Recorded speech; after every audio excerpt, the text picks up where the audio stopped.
Hello, good morning, students. Uh, Today we'll be continuing the lecture of removal orthodontic appliance. In last topic, we have covered the labial bows. Today we will cover the springs. So, um, first and foremost, we will start with the classification of springs. And the first method is based on the presence and absence of the helix. So on the basis whether helix is present or absent, the loops can be classified either as a simple without helix loop that is having a loop of a wire, or a compound with multiple helix. Okay. Or a single helix. Based on the nature and the stability of spring, there are two types of springs that can be classified. First is self-supported, when the spring is made of rigid wire so that it does not get distorted with the forces present in the oral cavity. And the second one is supported. When we call it supported, it means that the wire itself cannot tolerate the physiological movements in the oral cavity, and that can lead to distortion of wire. Therefore, they require another wire or uh, a support mechanism so that they don't get distorted in the oral cavity. They are called as supported springs. So, on the basis of the stability, self-supported and supported springs.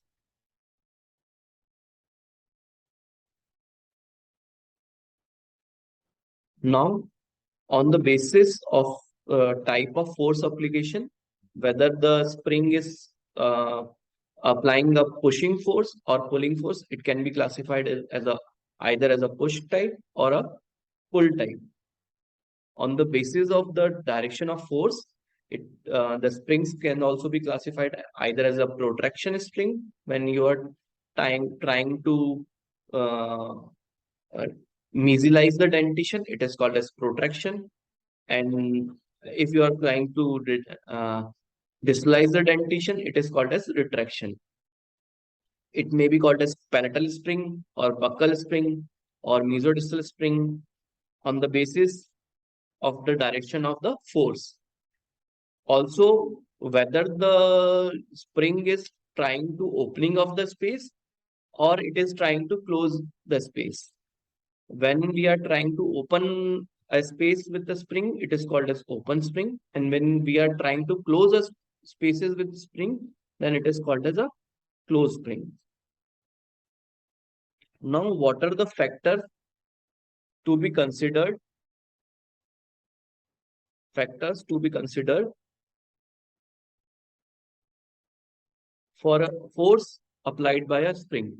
Now, force applied by a spring is directly proportional to d to the power 4 and length to the power 3, when d is the diameter of the wire and l is the length of the wire. So that according to this formula, when you double the diameter of the wire, the force applied by a wire increased by 2 into 2 into 2 into 2, 2 into 2, 4 times. So that the double diameter will wire will apply 16 times of force. Similarly, the force is directly proportional in the inversely proportional to the length q. So if you double the length, then the force applied of the by the wire will be 1/8 of the original force. So this is the factor. So also the force applied by a wire, when you make a loop, you increase the length of the wire. So the number of, as you go on increasing length of wire by increasing the number of turns and number of loops in the wire, so the force kept on decreasing. For example, if you are using a 0.5 mm wire and you are making 3 loops, then the force applied will be around 44 grams. The standard loop is around 2 to 3 millimeter in diameter. So 0.5 mm wire, if you are making four loops, it will apply 39 grams. And if you are making 5 loops, it will apply around 30 grams of force. So as you keep on increasing the loops in the wire, the force keep on decreasing. Also, as you go to a thinner dimension wire, the force also decreases. So this is the so how can you measure the force? You can measure the force either by a Dontrix gauge, uh, which uh, which can be used to check the force applied by a spring. It is a gauge with the each segment of gauge will show 1 ounce of force. That is 22.4 for each displacement of the Dontrix gauge. You can you can check both push and pull type force. Also, for higher level of force, you can use Corex pressure gauge. Okay, this is the now coming to the types, the various type. First type is called as single cantilever spring or commonly called as finger spring. It is used for mesodistal movement of the teeth and can also be used for labial movement in a cranked position. What is a crank position? Crank position is the offset position of the spring. Normally, you can place the spring in a vertical direction, but in this case, you place it at a 90-degree angle or a cranked position. In cranked position, you can use this finger spring for labial movement also. Now, parts consist of a active arm, which is 12 to 15 millimeter of length from the loops and onward, and a retentive tag which goes in the acrylic or and also a helix, a single helix. Because it has a single helix, therefore it is called as single helix spring or commonly called as a finger spring.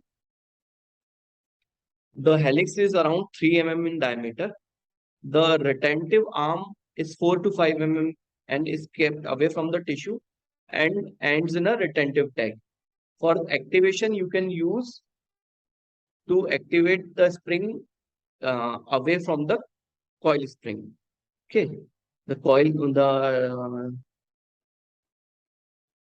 the reason for making coil is to increase the length of wire and to increase the flexibility, thereby increasing the range and decreasing the force applied by the spring, as we have discussed earlier.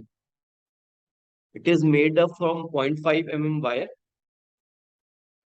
Okay, and to determine the indented movement, what you have to do, you have to draw the direction of the indented movement, then center of the tooth. From there, you draw a perpendicular line. Your helix should be placed around that perpendicular line. Okay, that is the placement part. Now coming to the which direction the springs will work better. So the idea is that when you make a coil from a starting point of your coil is a straight wire. When you make a coil out of a straight wire, there is an inherent tendency for it to open and to regain its straight shape. So the springs will work better when you are trying to move the wire along with straightening of the wire or opening of the spring. So the better properties of spring is when during the movement of tooth or intended tooth is such that it causes the opening of the spring or it causes straightening of the wire rather than otherwise. Okay. So this is the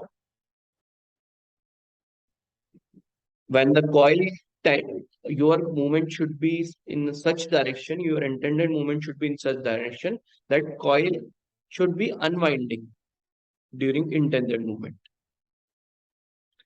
The activation of finger spring is done by moving arm toward teeth to the arm is moved in the direction in which intended movement should occur, and it done should be done as close to coil as possible.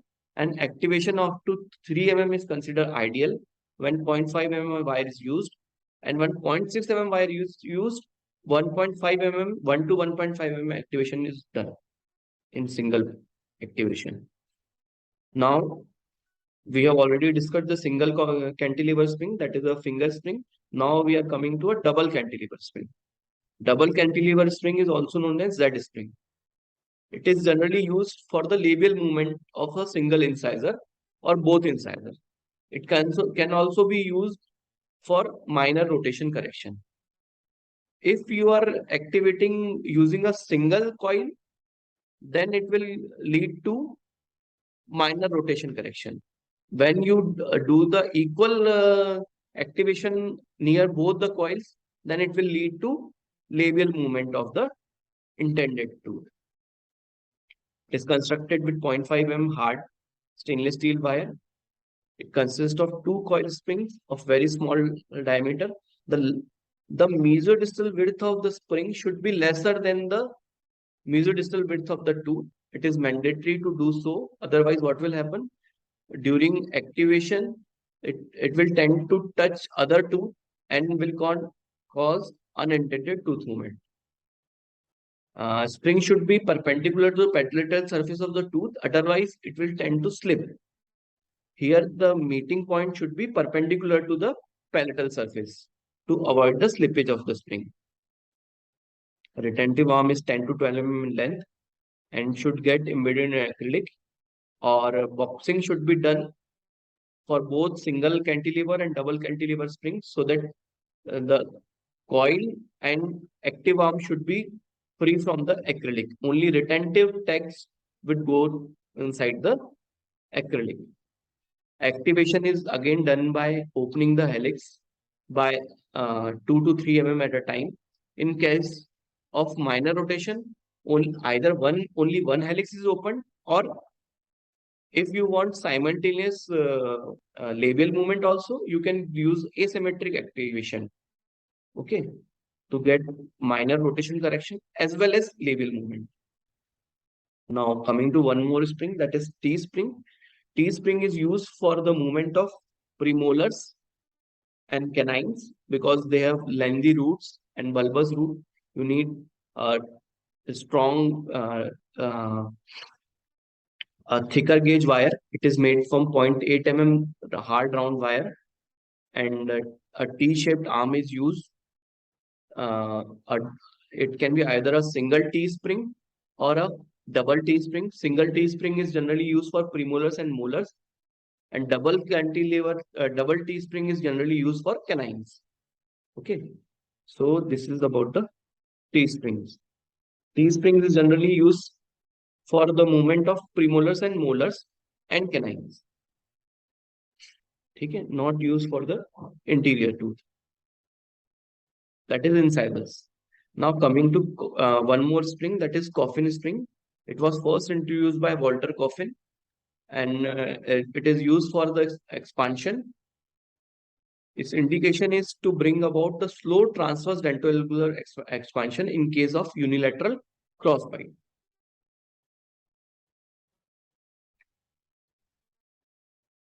It is the wire used in the uh, spring. Coffin spring is either 1 to 1.5 mm hard stainless steel wire, that is 18 or 19 gauge stainless steel hard wire. It consists of a U or omega shaped wire placed in the mid palatal region with retentive arms incorporated in the base plate. The appliance get retention from the Adams clasp of on molars and premolars, and you can activate it by either by pulling both parts of acrylic to get activation, or you can also use a universal pliers to activate the coffin spring. You can check the activation by measuring the any 2 points in transfer direction to check the how many millimeter of expansion you have done. Activation mostly done around 1 to 2 mm of transverse activation in one time. Another appliance is whipped appliance. It is basically a semi-fixed appliance, and since rotation is difficult to get corrected with the use of removable appliances, what is a semi-fixed appliance? Semi-fixed appliance generally have a component which is fixed and other component is removable. When both type of component is used, it is called as semi-fixed appliance.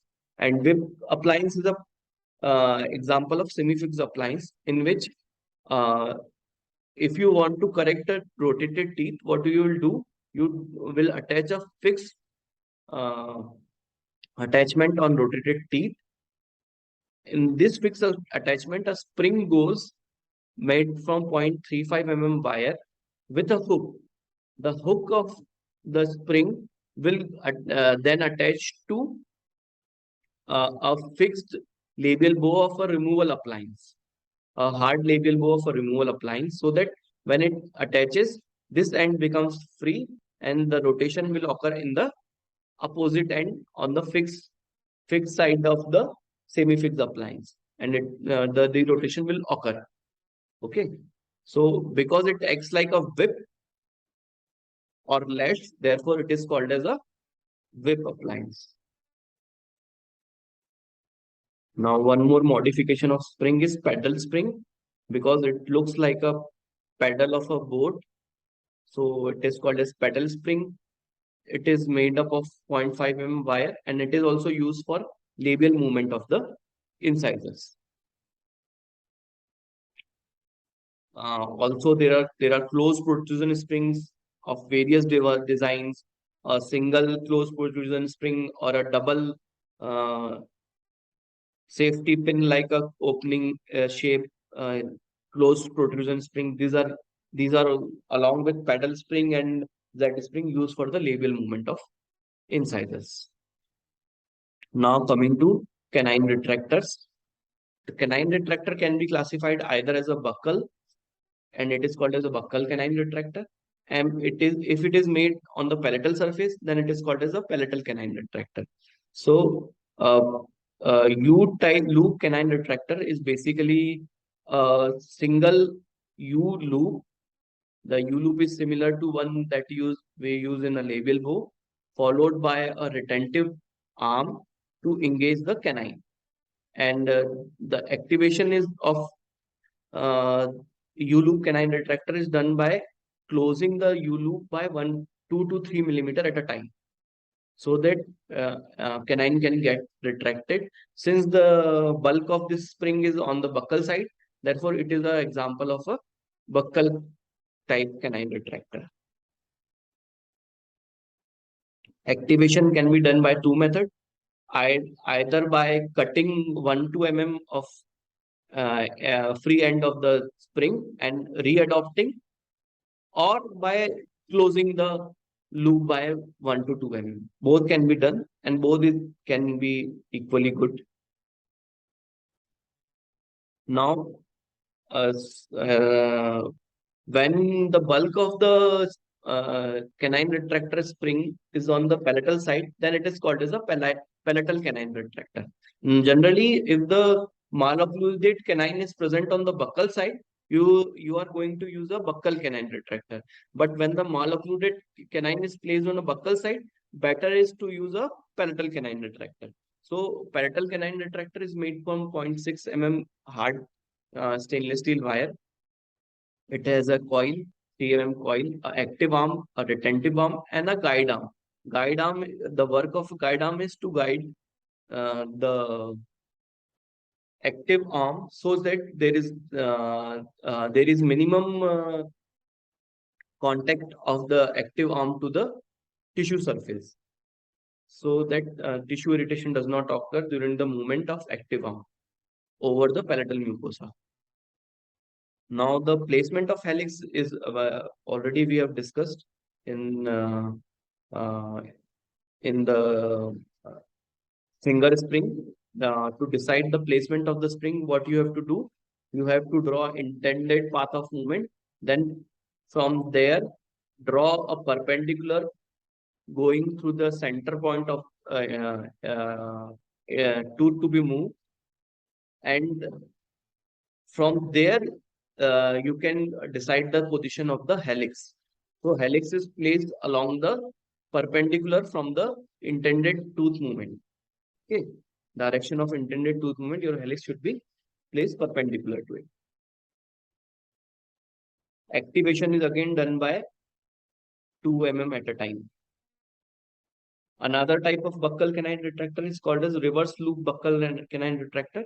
Since it is a closed type of spring, uh, you can see this. There is the direction of the coil is such that uh, it goes in a reverse direction, and it other springs are open. It is a closed spring. Since the spring is closed, and the direction of wire is get reversed, therefore it is also called as reverse buccal canine retractor. Again, it is generally used when the canine is buccally placed. Activation is done by 1 or 2 mm. Either done can be done by cutting of the free end or opening of the helix by 1 mm. Now coming to the buccal self-supported canine retractor. Again, it is a buccal side uh, canine retractor. Rather than having a loop, you have a helix to increase the length of the wire. Uh, uh, um, this is also used when the canine is buccally placed.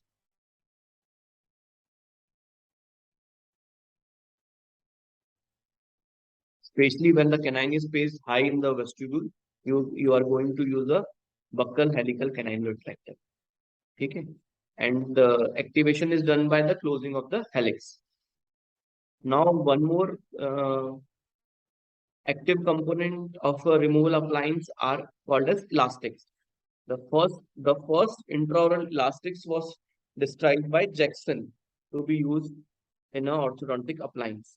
Now they come in different diameters: 1/8 of an inch, 3/16 of the inch, 1/4 of inch, 5/16 of inch, or 3/18 of inch, and it is color coded by many companies, or it can also be alphabetically coded 1A, B, C, D type.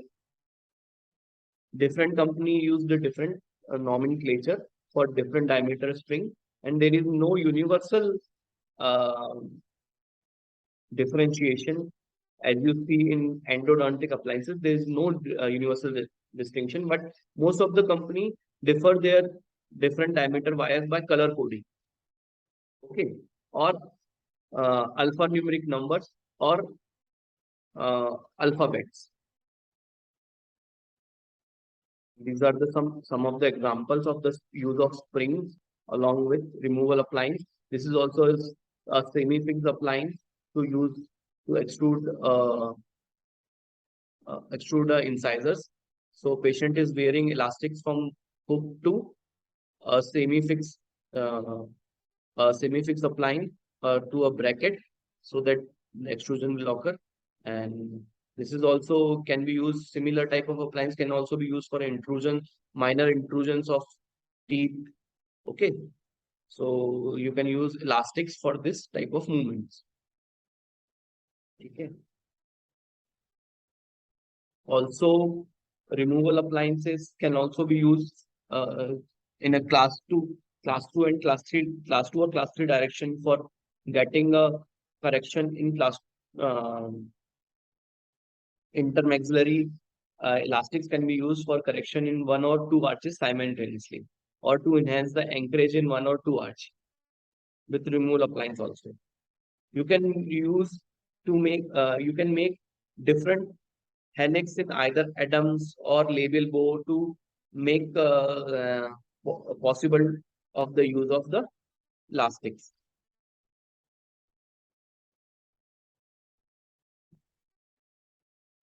What are the disadvantages? Disadvantage is one of the most important disadvantages. They tend to slip gingivally and can cause trauma, extensive trauma to the tooth. This is an example in which a, uh, a, a, a gingivally displaced rubber has caused this much destruction of the periodontal support of this tooth.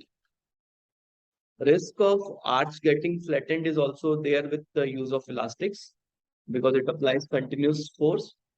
Continuous immersion in saliva cause rapid force decay of elastic also lead to plaque retention.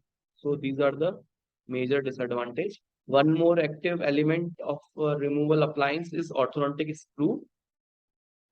Orthodontic screws was first described by Shorts. According to Heinz and Section, features of screw should have adequate travel, should have stability, should have minimum bulk parts. Now, screws have different parts. Generally, it is a two part appliance. One is a driver to open the screw or key, which is used to open the key. Then you have a screw assembly, which have direction. Mostly they have direction, arrow direction to point out where, in which direction you will use this key, so that the opening of screw assembly occurs. A central boss position is drilled with four holes which are equidistant, so the screw can be opened with the help of a key by quarter turn each time. When you screw is turned to 90 degree, most of the screw it will drive the both of the half of the screw assembly by 0.2 mm. That is equal to 0.1 mm of opening on each side, which is equal to periodontal, mostly equal to or should not exceed the periodontal ligament thickness of the periodontal ligament, so that the movement of the tooth will occur in the periodontal ligament, so that optimum movement will occur. Now there are various types of special screws are there. Some screws are only for a unilateral direction. Other screws are for both direction. Some screws are for unilateral activation, and some have a accidental recoil mechanism to avoid the recoil of the screw. The length of the screw will determine the maximum opening. The threaded cylinder and the guide pin can be entirely encased by housing or partly encased by housing. The outside of the housing has grooves and undercut for retention in the spring. There are various principal of screw expansion. First is the pitch of the screw, which decides the pitch will decide how when you turn a screw by 360 degree, the length it traveled is known as the pitch of the screw. Generally, the pitch of the screw is 1 mm, so that when a full 360 turn is done, it causes movement of 0.8 to 1 mm. Advantage: many types of tooth movement is possible with the help of screws. Activation within physiological limit, because you are in the periodontal ligament space only, so that there is less chance of hyaluroniation and less chance of rearward tooth rearward bone resorption. Activation is precisely controlled and simple. Applying large intermittent force will decrease as the teeth moves. What are the disadvantages? Disadvantage is that they are bulky, expensive, turn back under load. You have to maintain the activation by putting acrylic in between the appliance so that it does not get bulk back in under load. Patient cooperation is must, not only for wearing of the appliance, but also the frequent activations required for the appliance. Now, placement of screw should be uh, perpendicular to your intended movement. It should not be placed at an angle, otherwise it will lead to improper movements. This is about the placement. The placement in palatal area should be parallel to the palatal vault, so that you don't have to put too much acrylic, which will cause further irritation to the appliance. Already it is a bulky appliance. If you try to place at an angle from other than parallel to the palatal wall, it will lead to more acrylic incorporation and the bulkier appliance will get. Okay. Now there are special purpose screw, broader screws for the maxillary arch and narrower and smaller screw for the mandibular arch. Screws can also be there with incorporated spring so that once opening is done, that opening is maintained by the help of a spring. You can have a spring which uh, travel only in a one direction. You can have a full type spring also.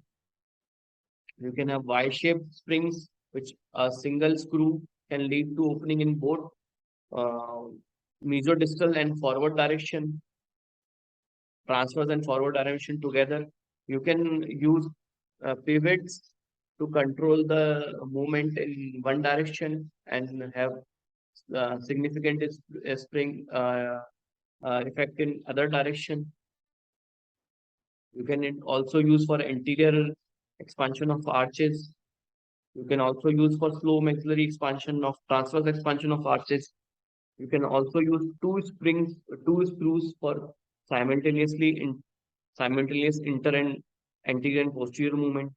You can use for movement of posterior tooth also. A single tooth movement is also possible. You can use to dislike certain segment or a single tooth with the help of a screw. Now coming to the uh, retentive component of the removal appliance, that is called as clasp. We will cover the clasp in the third part of the series. Okay, thanks.